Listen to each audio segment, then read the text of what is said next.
السلام علیکم ورحمۃ اللہ تعالی وبرکاتہ۔ نحمده ونصلی ونسلم علی رسولہ الکریم، اما بعد فاعوذ باللہ من الشیطان الرجیم، بسم اللہ الرحمن الرحیم۔ ان اللہ وملائکتہ یصلون علی النبی یا ایھا الذین آمنوا صلوا علیہ وسلموا تسلیما۔ اللہم صلی علی سیدنا و مولانا محمد معدن الجود والکرم وآلہ الکرام وابنہ الکریم وبارک وسلم صلاۃ و سلاما علیک یا رسول اللہ صلی اللہ تعالی علیہ وسلم۔ تو بات یہ چل رہی تھی کہ قرآن مجید پر غیروں نے اعتراضات کیے، یعنی جب وہ اپنی کتابوں کو آسمانی کتاب ثابت نہ کر سکے، اسی حالت میں غیر تبدیل شدہ غیر محرف وہ ثابت نہ کر سکے، تو پھر لوگوں نے قرآن پر اعتراض کرنا شروع کر دیا کہ قرآن میں تبدیلی ہوئی ہے، معاذ اللہ قرآن ادھورا ہے، قرآن کی کچھ آیتیں اس میں شامل نہیں ہو پائی، کچھ صورتیں اس میں کم ہیں۔ اس طرح کے اعتراضات قرآن پر کیے گئے۔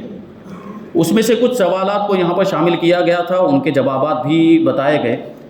اب یہاں پہ اور کچھ سوال، یعنی جو کچھ سوال اہمیت رکھتے ہیں، ورنہ کچھ سوال تو ایسے جن کا کوئی مطلب ہی نہیں، بالکل واہیات، ان کے جواب دینے کا بھی کوئی مطلب نہیں، کوئی فائدہ نہیں۔ اس لیے جو کچھ اہم سوال تھے جن کی وجہ سے مسلمانوں کے ذہن میں بھی کبھی کچھ تردد ہو سکتا ہے، جبکہ مسلمان کا تو عقیدہ اور یقین اتنا مضبوط ہے کہ اس کو کسی سوال کی اور جواب کی ضرورت ہی نہیں ہے۔ مسلمان تو جو سنی صحیح العقیدہ ہے وہ تو بس جو قرآن اس کے سامنے موجود ہے اس کو کامل اور مکمل مانتا ہے، اور اس میں اس کو کسی طرح کا شک اور شبہ نہیں ہو سکتا، اور ہونا بھی نہیں چاہیے۔ قرآن کو جو ادھورا مانے وہ کافر ہو جائے گا، قرآن کو جو ناقص مانے یا یہ سمجھے کہ قرآن میں کچھ کمی ہے تو وہ دائرہ اسلام سے باہر ہو جائے گا۔ تو یہ تو مسلمان کا عقیدہ ہے۔ بہرحال یہ غیروں کی طرف سے جو سوالات ہوئے، غیروں کی طرف سے جو اعتراضات ہوئے، ان کو یہاں پر شامل کیا گیا، ان کے جواب جو ہے کہ یہاں پر پیش کیے گئے۔ تیسرا سوال یہ ہے کہ مسلمان خود مانتے ہیں کہ قرآن پاک کی بہت سی آیتیں منسوخ ہیں، کہ سورہ یاسین سورہ بقرہ کے برابر تھی۔ منسوخ ہونے کا مطلب سب سے پہلے آپ یہ سمجھیں، منسوخ کسے کہتے ہیں؟ نسخ کا مطلب کیا ہے؟ قرآن کی بہت سی آیتیں منسوخ ہیں، اس کا مطلب کیا ہوتا ہے؟ کہ قرآن مجید کی بہت ساری آیتیں نازل ہوئی اور وقتی اعتبار سے ایک زمانے کے لیے ان پر عمل کرنا ضروری تھا، اس لیے مسلمان اس پر عمل کرتے رہے۔ لیکن اللہ تبارک و تعالیٰ کے علم میں اس آیت کریمہ کا جو حکم تھا وہ ایک خاص وقت کے لیے تھا، ایک خاص زمانے کے لیے تھا، کہ اس زمانے تک اس پر عمل کیا جائے گا، پھر اس آیت کریمہ کی جگہ پر دوسری آیت کریمہ نازل ہوگی، پھر اس پر عمل کیا جائے گا، اب اس آیت کریمہ پر عمل کرنا ترک کر دیں گے۔ تو اسی کو کہتے ہیں منسوخ ہو جانا، کہ پہلے کسی آیت پر عمل ہوتا تھا، پھر دوسری آیت نازل ہوئی تو اب اس پر عمل ہوتا ہے۔ تو بہت سی ایسی آیتیں جو منسوخ ہو گئی تو ان آیتوں کو بھی اٹھا لیا گیا، وہ آیتیں بھی قرآن مجید کے اندر نہیں۔ جب وہ منسوخ ہی ہو گئی ہیں تو اب ان کو قرآن مجید میں باقی رکھنے کا کوئی مطلب نہیں بنتا۔ لیکن اس کے باوجود کچھ آیتیں ایسی ہیں جو منسوخ ہو چکی ہیں، یعنی جن پر عمل نہیں ہے، لیکن اس کے باوجود وہ قرآن مجید کے اندر موجود، یعنی ان کی تلاوت باقی ہے۔ تو یہ تو منسوخ اور ناسخ یہ ساری چیزیں انشاءاللہ تفصیل کے ساتھ آگے بیان کریں گے۔ مختصر طور پر آپ کو یوں سمجھا دیا کہ بہت سی آیتیں یہ مخصوص زمانے کے لیے اور خاص وقت کے لیے نازل ہوئی تھی، کہ ان پر یہ اس زمانے تک عمل کرنا ہے، اتنے وقت تک عمل کرنا ہے، پھر دوسری آیت نازل ہوگی تو پھر اس پر عمل کرنا اور اس آیت پر عمل نہیں کرنا۔ تو یہ منسوخ ہونا اس کو کہتے ہیں۔ جیسے مثال کے طور پر ایک آیت میں آپ کو سمجھاؤں، آیت کریمہ یا ایھا الذین آمنوا کتب علیکم الصیام کما کتب علی الذین من قبلکم لعلکم تتقون۔ اے ایمان والو، تم پر روزے فرض کیے گئے جیسا کہ تم سے پہلے والوں پر فرض کیے گئے تھے، یعنی اگلی امتوں پر بھی روزے فرض تھے، ہم پر بھی روزے فرض، تاکہ تم تقوی اختیار کرو، تاکہ تم پرہیزگار بن جاؤ۔ تو اب یہاں پر بات یہ ہے، بیان کرنے والے بیان کرتے ہیں کہ اگلی امتوں پر جو روزے فرض تھے ان کی کیفیت الگ تھی۔ ہمارا روزہ کہاں شروع ہوتا ہے اور کہاں ختم ہوتا ہے؟ صبح صادق سے شروع ہو کر غروب آفتاب پہ ختم ہو جاتا ہے ہمارا روزہ۔ لیکن اگلی امتوں کے معاملات، اگلی امتوں میں جو روزے ہوتے تھے ان کی کیفیت الگ، وہ شروع ہو جاتا تھا عشاء کی نماز سے، اور عشاء کی نماز سے ان کا روزہ شروع ہو جاتا تھا، مغرب میں وہ روزہ افطار کرتے تھے، اور پھر ان کو کھانے پینے کے لیے صرف عشاء اور مغرب اور عشاء کے درمیان کا وقت ملتا تھا، یہ ان کا روزہ ہوا کرتا تھا۔ تو یہ کیفیت الگ ہے۔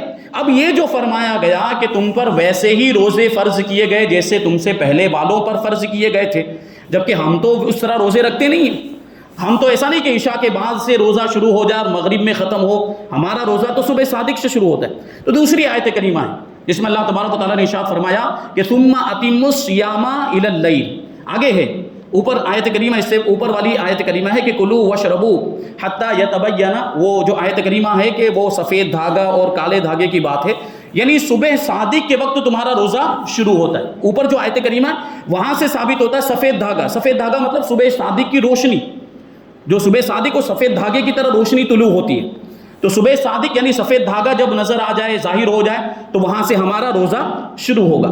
پھر ختم کب کرنا ہے؟ تو اللہ تعالیٰ ارشاد فرماتا ہے ثم اتموا الصیام الی اللیل، یعنی رات کے آنے تک اپنے روزے کو مکمل کر لو۔ اب رات کب شروع ہوتی ہے؟ غروب آفتاب سے رات شروع ہوتی ہے۔ تو دیکھیں یہ آیت کریمہ جب نازل ہوئی تو اب پتہ چلا کہ ہمیں روزے رکھنے ہیں، ہم پر بھی روزے فرض ہیں، لیکن اس کی کیفیت ویسی نہیں ہے جیسی اگلی امتوں کے لیے تھی۔ اگلی امتوں کے لیے روزہ لمبا ہوا کرتا تھا، وہ عشاء کے بعد سے شروع ہو کر دوسرے دن مغرب میں ختم ہوتا تھا، ہمارا روزہ ویسا نہیں ہے۔ دیکھیں ایک آیت کریمہ اس طرف ایسی ہے لیکن پورے طور پر اس پر عمل نہیں، ہاں فرضیت اس سے ثابت ہوتی ہے لیکن کیفیت اس سے ثابت نہیں ہو رہی، وہ کیفیت دوسری آیت کریمہ سے ثابت ہو رہی ہے۔ تو یہ بہت ساری ایسی قرآن مجید کے اندر آیتیں موجود ہیں، اور بہت سی آیتیں ایسی ہیں کہ جن کی تلاوت منسوخ ہو گئی لیکن حکم باقی ہے۔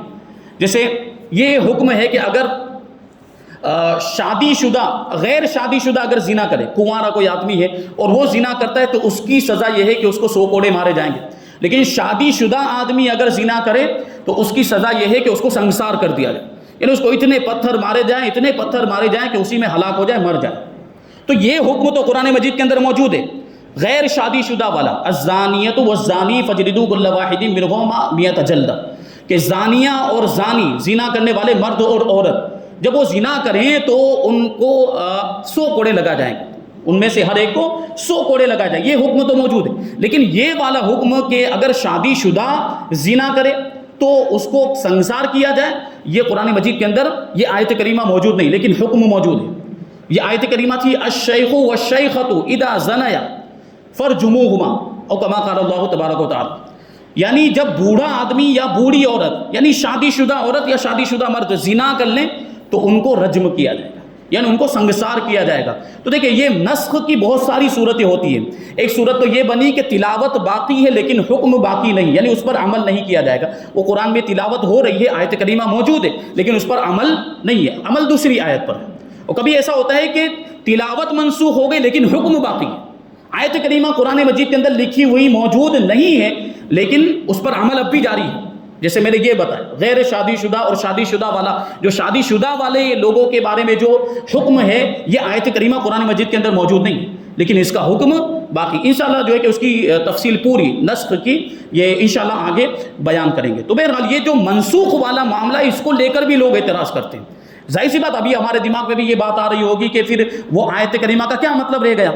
جو آیت کریمہ قرآن کے اندر موجود تو ہے لیکن اس پر عمل نہیں ہے، تو منسوخ ہو گئی، اس کا مطلب کیا قرآن ادھورا ہو گیا؟ معاذ اللہ، پہلے جو قرآن نازل ہوا تھا پہلے بہت ساری ایسی آیتیں ہوگی جن کی تلاوت بھی منسوخ ہو چکی ہوگی، بہت سی ایسی آیتیں بھی تھی جو راتوں رات، بلکہ کچھ صورتیں ایسی تھی راتوں رات اٹھا لی گئی۔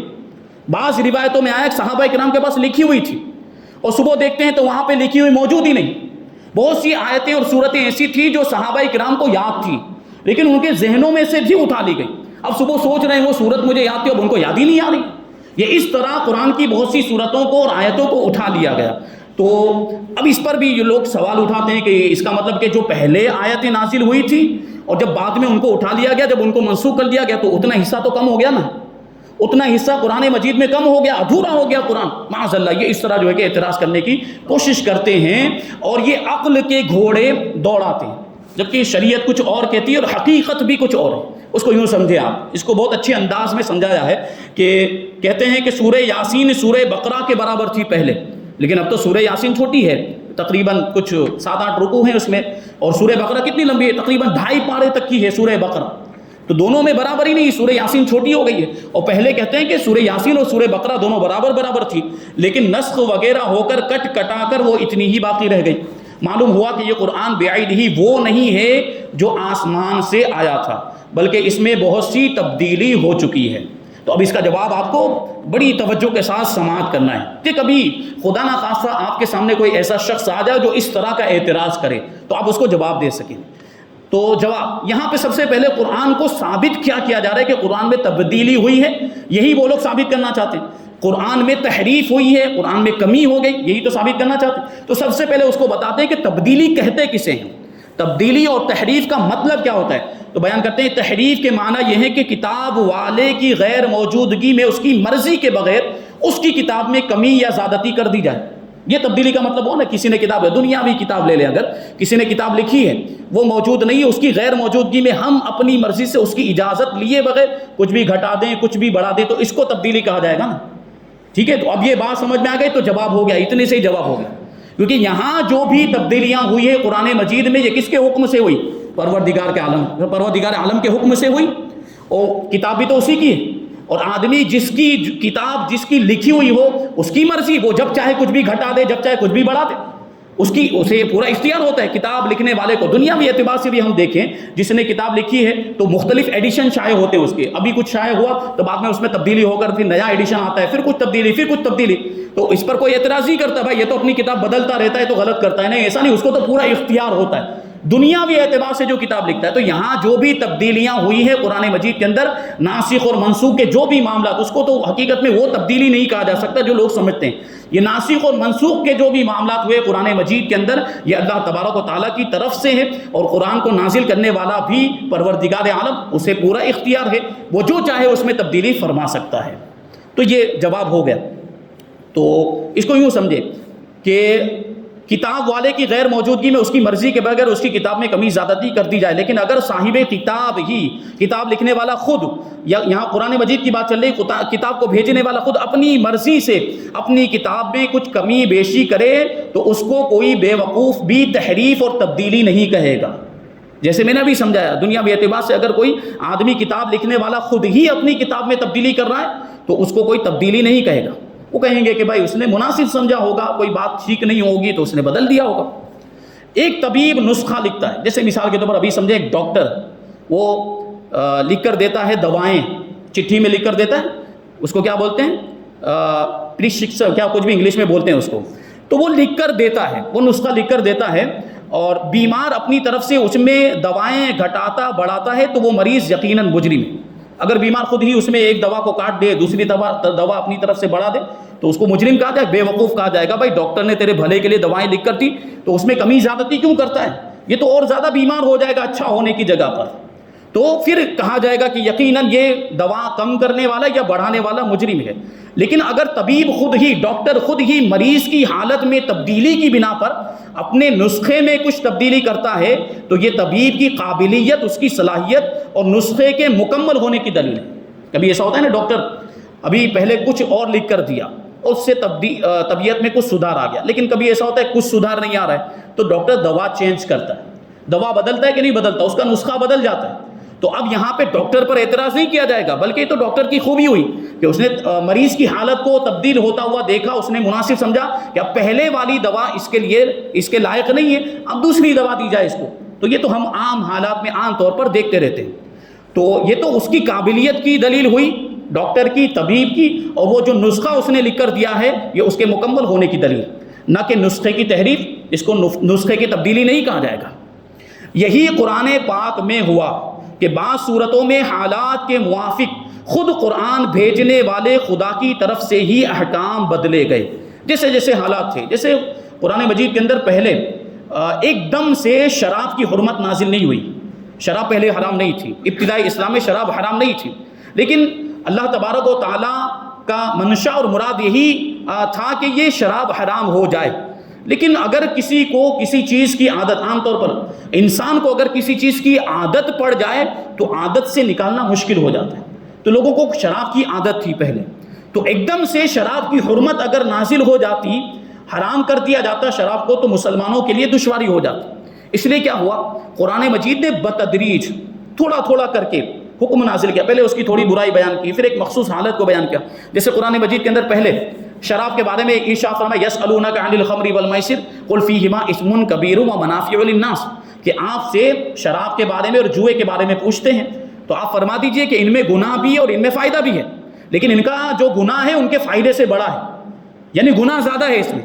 دیکھتے ہیں نا وہ شراب میں بھی مطلب بظاہر کچھ لوگ کہتے ہیں نا کہ شراب کے اندر فلاں بیماری کا علاج ہے، فلاں بیماری کا علاج ہے، لیکن حرام چیز کے اندر کسی چیز کا علاج نہیں ہوتا. آج بھی لوگ کہتے ہیں کہ یہ شراب پی لو تو یہ جیسے اگر کسی کو کھانسی کی بیماری تو اچھی ہو جاتی، یہ سب نہیں. حرام چیز میں اللہ تبارک و تعالیٰ نے شفا نہیں رکھی ہے. بہرحال تو یہ بظاہر نظر آتے ہیں کچھ فائدے، تو اس میں فائدے بھی ہیں، نقصانات بھی ہیں. جیسے جوئے کے اندر بھی ہے، کبھی آدمی جیت جاتا ہے فائدہ ہوا، کبھی نقصان ہار جاتا ہے. تو اللہ تعالیٰ نے ارشاد فرمایا کہ محبوب آپ کہہ دو کہ ان میں فائدے بھی ہیں نقصان بھی ہیں، لیکن ان دونوں میں جو گناہ ہے وہ گناہ ان کے فائدے سے کہیں بڑا ہے. قل فیہما اثم کبیر واسمہما اکبر من نفعہما، ان کا جو گناہ ہے ان کے نفع سے بڑا ہے. تو یہاں پورے طور پر ابھی شراب کو حرام نہیں کیا گیا. اب بات آ گئی نماز کی. تو اللہ تبارک و تعالیٰ نے کچھ ایسے واقعات پیش آئے صحابہ کرام کے کہ وہ شراب کی حالت میں، کیونکہ حرام نہیں تھی. دیکھیں صحابہ کرام پر اس کی وجہ سے اعتراض نہیں کیا جا سکتا، اس وقت شراب حرام ہی نہیں تھی. کچھ صحابہ کرام نے شراب کی حالت میں نماز پڑھانا شروع کر دیا تو آیتیں ادھر کی ادھر ہو گئی.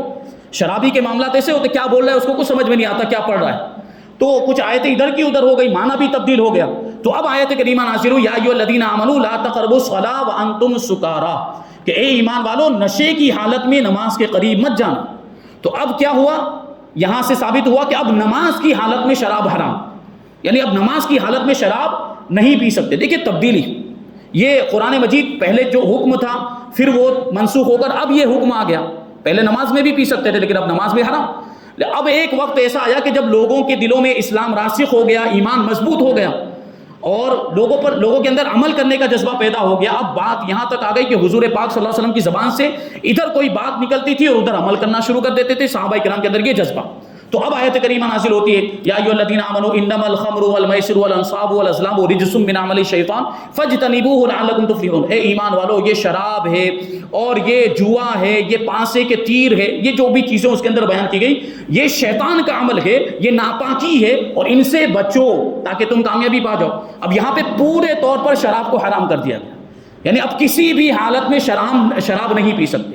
اس وقت صحابہ کرام کا یہ معاملہ تھا کہ صحابہ کرام نے جو ان کے گھروں میں شراب کے مٹکے بھرے ہوئے تھے، مٹکے توڑ توڑ کر پھینک دیے، اور مدینے کی گلیوں میں شراب، نالیوں میں پانی کی جگہ پہ شراب بہہ رہی تھی. یہ عمل کرنے کا ان کا جذبہ، کیونکہ حکم آ گیا. تو یہ دیکھیں بتدریج جس طریقے سے حکم آیا پہلی آیت پر. اب اگر کوئی کہے کہ بھائی پہلی آیت میں یہ کہا بس خالی اتنا بتایا گیا ہے کہ ان کا جو گناہ ہے وہ ان کے نفع سے بڑا ہے، اس کا مطلب یہ ہے کہ پی سکتے ہیں، یا یہ ہے کہ وہ نماز کی حالت میں حرام ہے، نماز کے باہر پی سکتے ہیں، اس کو کوئی دلیل نہیں بنا سکتا. کیونکہ جو بعد والی آیت کریمہ ہے اس نے کیا بتا دیا کہ پورے طور پر حرام، کسی بھی حالت میں ہم شراب نہیں پی سکتے. تو یہ اللہ تبارک و تعالیٰ کی طرف سے ہی یہ جو حکم آیا، کیونکہ وہ جو پہلے والا حکم تھا یہ ایک مخصوص زمانے کے لیے تھا، لوگوں کی حالت کو دیکھتے ہوئے کہ ابھی فوراً اگر حرام کر دیا جائے تو وہ اس پر عمل نہیں کر پائیں گے. اس لیے بتدریج دھیرے دھیرے کر کے اللہ تبارک و تعالیٰ نے آیتیں نازل فرمائی. تو اس کو کوئی تبدیلی اور تحریف نہیں کہے گا، کیونکہ اس کی کتاب ہے، اللہ ہی نے آیتیں نازل کی ہے، وہ جو چاہے کرے، وہ جیسا حکم نازل فرمائے، اس کو کوئی تحریف نہیں کہتا. تو یہ خود قرآن بھیجنے والے خدا کی طرف سے احکام بدلے گئے. نسخ کی پوری تحقیق ہم انشاءاللہ تبارک و تعالیٰ آیت کریمہ ما ننسخ من آیت وہاں پہ ہم بیان کریں گے، تو وہاں پہ پوری تفصیل اس کو وہاں پر آئے گی. تو یہ نسخ کے بارے میں نے تفصیل کچھ بتا دی. اب انشاءاللہ تبارک و تعالیٰ وقت ختم ہو گیا. آگے جو سوال ہے وہ سوال یہ ہے جو خاص طور پر شیعہ لوگوں کی طرف سے کیا جاتا ہے. وہ شیعہ لوگ کہتے ہیں کہ اس میں قرآن مجید میں 10 پارے اور تھے اور 10 پارے کم کر دیے گئے. سورہ حسنین تھی، اس میں سورہ فاطمہ بھی تھی، اس میں سورہ علی بھی تھی. یہ معاذ اللہ صحابہ کرام پر اعتراض کرتے ہوئے کہتے ہیں کہ حضرت ابوبکر صدیق یا معاذ اللہ حضرت فاروق اعظم یا عثمان غنی نے یہ صورتیں نکال دی، یہ پہلے تھی. یہ اس طرح کا اعتراض یہ بڑی بے وقوفی والا اور بڑی ہی حماقت والا اعتراض ہے. اس کا جواب انشاءاللہ تبارک و تعالیٰ آئندہ ہفتے شامل کریں گے. اللہ تبارک و تعالیٰ کی بارگاہ میں دعا ہے کہ جو کچھ بھی بیان ہوا اس پر ہم سب کو عمل کرنے کی توفیق عطا فرمائے اور نور قرآن سے ہم سب کے دلوں کو روشن اور منور فرمائے. وما علینا الا البلاغ. السلام علیکم.